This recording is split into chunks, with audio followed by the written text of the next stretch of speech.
Have you ever walked away from a conversation feeling invisible, not because you didn't speak, but because no one truly listened? In a world overflowing with noise, notifications, opinions, interruptions, being heard has become a luxury, and being understood, a rarity. We live in an age of rapid replies and rehearsed reactions. People don't pause to absorb, they prepare to respond. And in that rush, something sacred is lost, real connection. Two people can speak for hours and never truly meet, because without listening, there is no bridge. Just two islands shouting across the waves. Today, we're going to explore something deeper than communication techniques.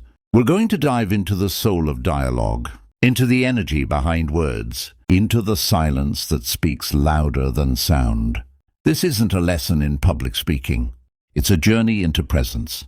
Let's begin. Chapter 1. The Power of Stillness. We often associate influence with speech, charisma with eloquence.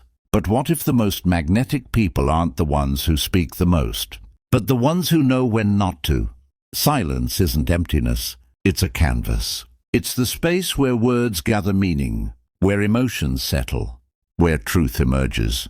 Think of the people you respect most. Chances are they don't fill every silence with noise. They allow space. They listen. They observe. Stillness is not passive. It's powerful.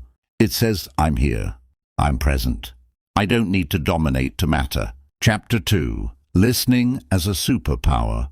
Most people listen to reply. Few listen to understand. But when you truly listen, without judgment, without agenda, you offer something rare, safety. You become a mirror, not a megaphone. And in that mirror, people see themselves clearly. They feel seen, heard, validated.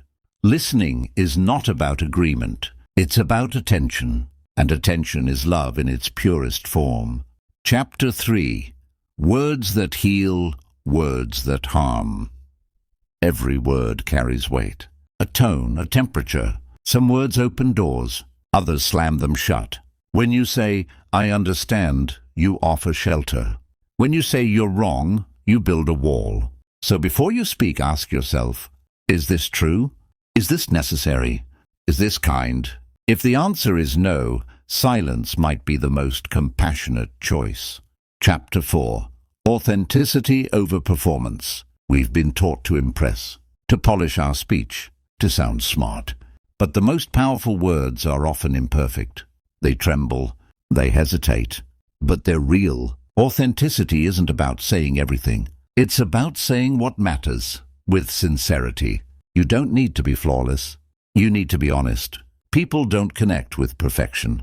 They connect with truth. Chapter 5. The energy behind your voice. Communication isn't just verbal. It's vibrational. Your tone, your posture, your breath, all of it speaks. You can say, I love you with coldness, and it won't land. You can say nothing at all, and someone will feel your warmth.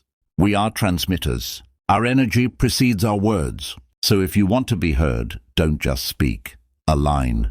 Ground yourself. Let your presence do the talking. Chapter 6. Ego versus empathy.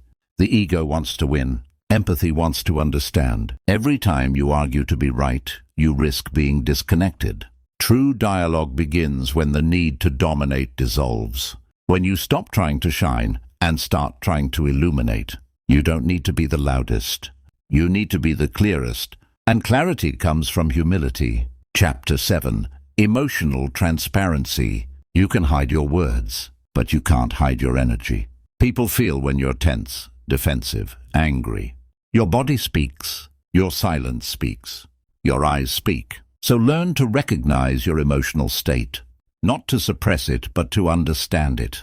Because until you communicate with yourself, you'll struggle to communicate with others. Chapter 8. Peaceful speech. You can memorize every communication strategy, but if your heart is in chaos, your words will be too. Wise speech comes from inner peace. So before you speak, pause, breathe, center yourself. Let your words rise from stillness, not reaction. That's where wisdom lives. Chapter 9. Say less, mean more. Some people speak endlessly and say nothing. Others whisper a single sentence and change your life. It's not about quantity, it's about depth. Speak with intention. Let your words carry your essence. Every sentence should be a signature of your soul. Chapter 10. Presence over performance. The most profound communication doesn't come from the mouth. It comes from the heart. When your actions match your words, you become undeniable. You don't need to convince. You inspire. True communication is not about sounding impressive. It's about being congruent. When your energy, your words, and your actions align, you become a force. Final reflection. Let silence speak. One day you'll realize that speaking isn't always the answer. That listening is an act of love. That silence, when held with intention, can say more than 1,000 speeches. So speak when your words are better than your silence. And when they're not, let your silence speak for you. Because in the end, the deepest wisdom isn't loud.